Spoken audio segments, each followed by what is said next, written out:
I'll intro Mike. I'll intro anyone, because on today's Not So Critical update, we're going to talk about Amazon shrinking its workforce. Take it away, Mike.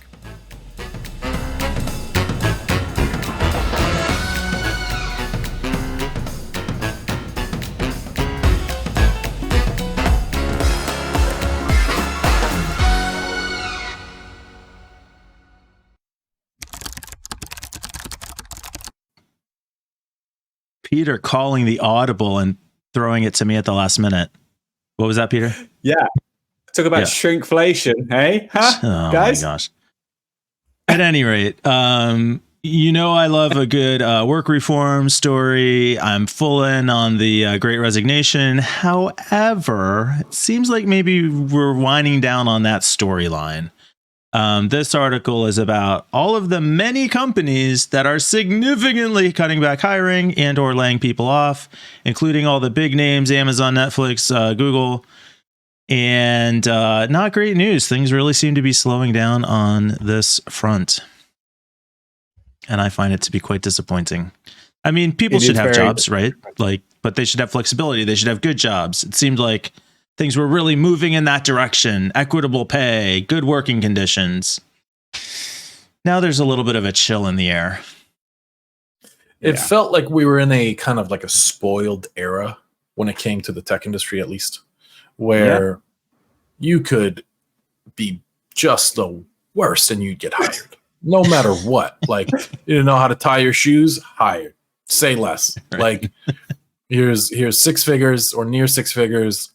This is your desk and your brand new machine. And also there's food here. And, oh, you want to work from home? Like, no problem. Like, we'll suck you off. Just come work for us. And it was almost like they just wanted more and more and more. And then they realized maybe, like, hold on a second, this isn't sustainable. We should maybe not keep hiring tens of thousands of people a year. And now it seems like the only people who are really paying for it are the workers. So is it good? Maybe it's healthy. Maybe it's healthy for an industry to sharpen up, if you will. It seems like these are preemptive decisions in preparation for the economy slowing, inflation, dollar not going so far, and potential recession at our hands.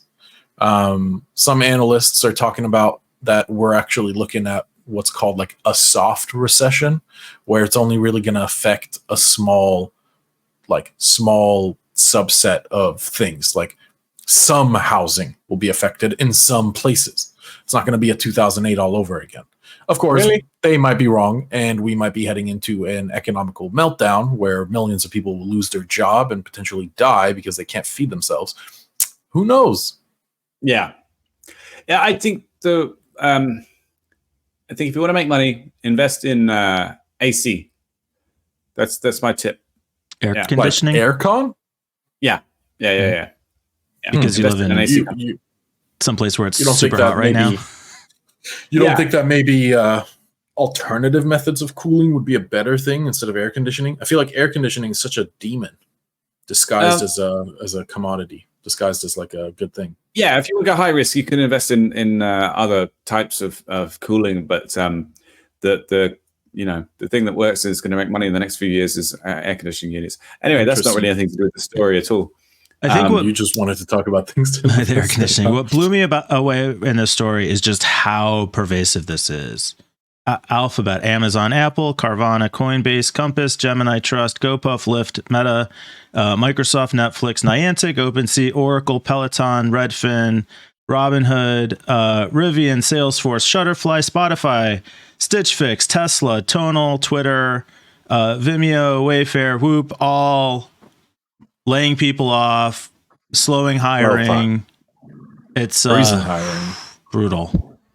And the thing about this is that, like, let's say you're Amazon and you're the first to say, hey, our whatever team that works on this is predicting a real downturn in the economy. We're going to lose money here in the next year.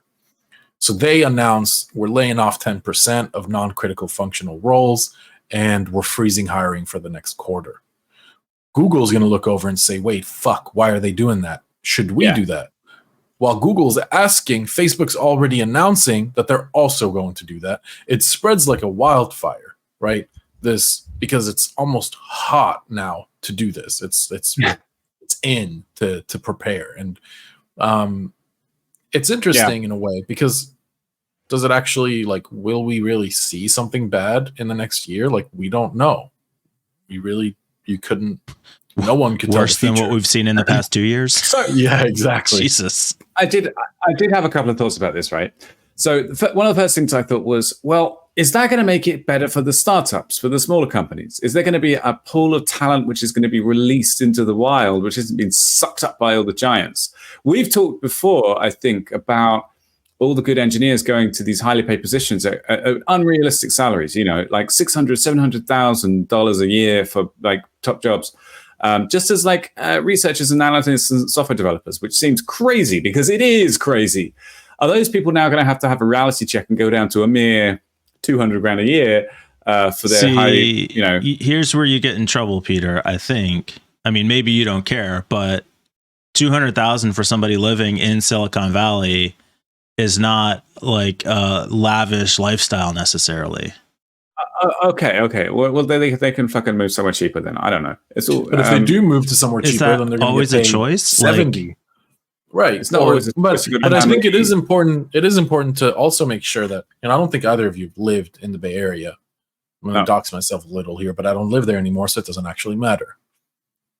I wasn't making six figures living in the Bay Area. I was living fine. I had a good life. Did I live like what I assume a $700,000 a year salary dude was making? Like, no, definitely not. But I was fine financially. People think that the Bay Area, Seattle, New York, and I mean, like, unless you're in the heart of these places, like, you're totally fine. It's not that crazy expensive. All right. This is kind of going off top of my point, really, which is about the talent pool. Which is it going to be that we'll have a lot of tech startups who will do better because they will be able to have access to some people that they didn't have access to before, even if they were going to the same jobs with the same salary. Yeah? Why? I'll tell you why. Because VCs have announced that they are slimming down on investing.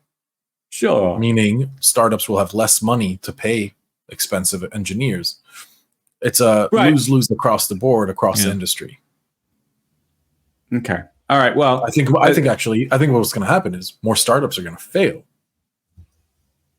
They'll run out of money before they succeed. That's my theory. Maybe they should have failed. Yeah, for sure. To tie it to the story we did last week about people who are regretting participating in the Great Resignation, I think we said it was half of the 25% who regretted it, so 12%, regretted it because they didn't have another job lined up and are having a hard time finding something. I'm guessing that's going to skyrocket. Yeah. And it won't even be from the Great Resignation, right? It'll be from the Great Layoff, if you want to call it that. Oh, did I just coin that? And what's going to happen is all of these people that, are very well off or were very, very, very well off are now going to struggle finding a job, but it's not their fault. Where with the Great Resignation, you're going to have to blame yourself on that one. Like, you didn't like your boss. That really sucks. I'm sorry you had to deal with that. Quitting and thinking you're going to get something better was ignorant. And that is something that high or low paying, if you just get let go, that is not your fault. Like, we're not talking about fired with cause. We're talking about, we need to slim costs. And you're on the chopping block. Just to confess something, I've kind of run into that in my own career before. There was a time when being a PHP developer was hot shit. And you could get a job as a PHP developer like super quickly. And there were always multiple jobs. There was a period where I would have multiple job offers every time I switched. And it really made me complacent. And I was like, every time I would expect to just, I don't like this, I can go off and get something else. And I did for a few years. And then there was a point where you didn't know how to do React programming and it was all over. Yeah. 100%. That's what happened. And there was like 6 months into a job, I was like, fuck this. and then I tried to look for another job, and it was really hard. Yeah. PHP 7? Never heard of it. No, we don't need any of those. It was absolutely like that. What do you mean PHP 5 has exploits? What are you talking about? Yeah. Oh man, it was true. Because of that, I don't really blame people for getting into that mindset, because at a certain point, you can't just reevaluate everything as if you're going to lose your job every time. But there is a certain amount of arrogance that gets embedded into your psyche. One interesting thing, though, I wanted to say was that there are some places in Europe where your what do you call it? What you get paid, your dole, what you get paid for when you're unemployed, unemployment allowance benefits. They're based on your previous job, right? So you get something like 80% of your previous salary, which I think was fascinating. And I was kind of puzzled me, because I'm like, why would somebody who got fired from a 500,000 euro job get 400,000 like unemployment benefits to maintain their lifestyle? I think that's the argument. Yeah, like you've still got bills for that income. For your yachts and for the podcast, like there's caps. Let's say you rent a really big house and you're on the hook for this lease of this big house.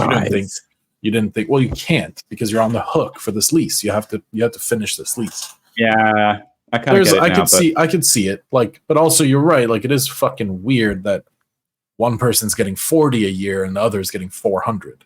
Well, the other thing is that they paid a lot more in tax as well, as the kind of argument. So if you've been paying 500 tax on a salary of 500,000 for 10 years, then in most Western Europe, that's 50% or near it. So yeah, that's a lot of money going to the state. Dude, bottom line, don't rage quit your job. True. Yeah. Invest in air conditioning. Don't. We're not financial advisors, and that is not financial advice. It's absolutely financial advice. Fuck. Yeah. He's joking. I don't have to say it. I'm not joking. Yes. I don't. You don't. No. He's joking. This is an American show. Okay. We're not financial advisors. Don't sue us if you lose money. You're not a lawyer. You're not a lawyer. And a licensed personal financial advisor. Mm-hmm, I can highly recommend that air conditioning is the next big thing. Whose channel is this registered to? Mike? Oh, fuck. All right. Well, we are none of those things. But it's legal advice. It's legally binding. But just because Peter's not an actual licensed financial advisor doesn't mean it's a bad idea to invest in AC. True, yeah. But we are not the ones telling you to do that. You could if you wanted to. That's true. I'm not going to do that. I'm definitely. Is it considered insider trading if I'm the one who's being affected by the AC market? 100%. No. I think just because you're sitting inside. We maybe need to clarify also what Peter means by investing in AC is getting him an AC unit. Yeah, right. Yeah, literally. Invest in an AC. There's a slight word difference there, because it's NAC for Peter. Yeah, for Peter. Yes. Invest in getting Peter air conditioning. Sure. Right. Although honestly, that kind of works as well. I'm just going to say that if you're thinking about buying one, fucking buy one right now, because it's not going to get any cooler, guys. Seriously. That's true. Yeah, guys. All right. Ruin climate even more. Yeah.